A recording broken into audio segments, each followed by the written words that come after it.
this weekend? Yeah. Excited to see Dev? Uh, I would be more excited if I could see his kids, but I won't get a chance to see his kids. Him, he's all right. I saw enough of him the last 3 years. What are the stakes? You guys got any stakes for the winner of this matchup? Nah, just a lot of trash talk. He talks a lot. That's him. So a lot of trash talk probably will just be continued by a lot of trash talk after the game. So all in love and fun.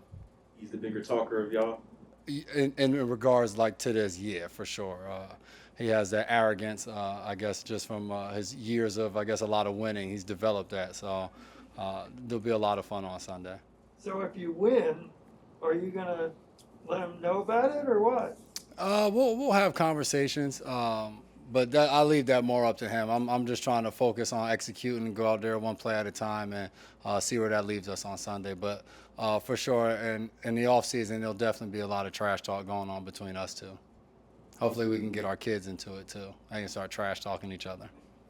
Jason, your thoughts going against a rookie quarterback in his first NFL game Sunday? Yeah, I think for the most part, whenever you're preparing for an opponent, you don't really want to look at their experience. You kind of want to watch the film and see what they're telling you on film. And as we've gotten a chance to watch Mac throughout the preseason, I mean, he's doing a lot of good things for them. And just the way, the subtle things he does, the way he moves the defense, when he's looking off, getting them into the right play at the line of scrimmage. So I won't say in regards to a rookie quarterback this or that. I just think we have a tough opponent coming in, obviously, in a division opponent we're going to visit for week one. With Mac Jones there is going to be a tough game, and you can see some of the things early on in his career that he's able to do that puts him in a good place on offense. So we're going to have to really go out there and execute well. Were you surprised when Mac was named the starter? I think there's always surprises and things you don't really know as you get to the end of training camp in the NFL in general. So I don't think I would say I wasn't expecting that. But it just goes to show probably what he's been able to show in his time there and how he's been able to execute, how well he's been able to pick up the playbook, and just probably everything he's shown them from on the practice field to inside the building to make them feel comfortable with that decision. So we got to know whoever they put out there was the best guy for the job. So that shows us we have to really go out there and prepare well and get ready for him. What do you think the emotions of Phil would be like for you? Man, I don't want to say I'm used to it, but I think having to switch teams before in my career, I've done it before. My first year in New England, I went back to Nashville to play against the Titans. The second year in New England, I played against Cleveland. So I've gotten a chance to go against former teams. And I guess what I've even told guys here, what I've learned is it's another football game. I think sometimes as players, we get so involved and you kind of get so riled up that you go out there and you psych yourself out of execution or you psych yourself out of a play. So for me, you're getting a chance to go. It's a fun game because you know a lot of guys on the other side, and it kind of reminds you of growing up playing football in your neighborhood where you're going against all your friends, and it's more trash talk and it's more competitive because you really want to beat those guys. And for me, I look at it Sunday like I'm going to play a game in New England like I've done other times in my career. I just spent some time there this year, but it should be exciting. Yeah, looking forward to it. That being said, is there a player you're looking forward to going against or tackling the most, knowing that you know those guys?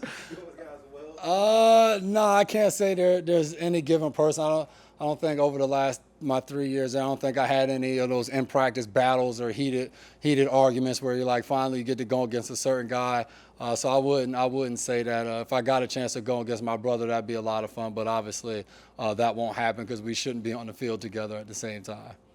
Not to beat the Mac Jones horse, but do you almost have to look at him as more than your average rookie, given what you got to do to earn Bill Belichick's trust? I just think for us, there's no film of him. So I think I once had a coach say, prepare for war in a time of peace. And I think sometimes you look at it and you're like, oh, as a rookie quarterback, like we'll be all right. And you have no idea what this rookie quarterback is going to go out there and do week one of the season. So you better make sure you're dotting all your I's, you're crossing all your T's. And disregard Bill Belichick, just the fact that he's a rookie quarterback, he's stepping into the NFL, you know he's prepared for the moment or he wouldn't be out there. So I think for us, especially when there was a veteran in front of him, so you know he's going to be prepared, he's going to be ready to go, and we have to make sure we're doing the same. Bill Belichick is one of the most successful of the active coaches on opening weekend. What, from your perspective up there, when you were up there, why is he so successful on opening weekend? What's he do? I have no idea. He scores more points than the teams he's going against. I guess I don't know. You know, I have no clue why opening weekend or whatever. I guess for me, I just want to make sure this weekend he's not successful opening weekend.